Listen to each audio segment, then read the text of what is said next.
Benjamin Franklin tried, in everything he did, to imitate the example of Socrates. In reading Plato's dialogues, Franklin recognized that Socrates demonstrated the most peculiar habit, asking good questions. Socrates would regularly and eagerly enter into informal conversations with friends or passers-by about piety, justice, or beauty, whether he was on the way to the courthouse, in the Platonic dialogue known as Euthyphro, at the home of a friend, as in Plato's Republic, or dinner party, Plato's Symposium. Socrates simply asked his interlocutors questions, hoping to encourage them to lead better lives in light of their better understanding of that meaningful idea under discussion during the conversation. And by following Socrates' example, Benjamin Franklin found he could discuss issues of great importance, encourage his listeners to pursue truth and virtue, and when necessary, identify errors in their reasoning, and all without offending them. This is the basis of the Socratic Method. The Socratic Method is a collaborative, ongoing conversation about ideas that matter.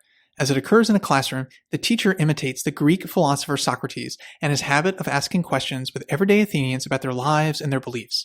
The teacher, following Socrates, poses one question and then follows students' answers with more questions intended to help students see the issue in a different light or at a fundamentally deeper level.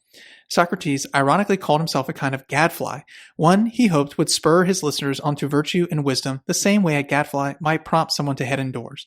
This would of course be a good distinction between Socrates and Benjamin Franklin, as Benjamin Franklin hoped that he would not offend his interlocutors by his questions, whereas Socrates, being a gadfly, was not so concerned if he offended or irritated or moved his interlocutors to a point of exasperation over the course of their conversations.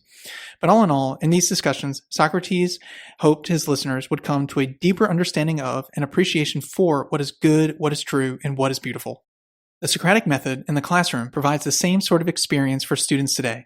A teacher dedicated to his or her students' academic success, guiding those students through a shared cooperative dialogue, all to come to a better understanding of a significant idea, a meaningful work of literature, or some other ingenious work of human culture.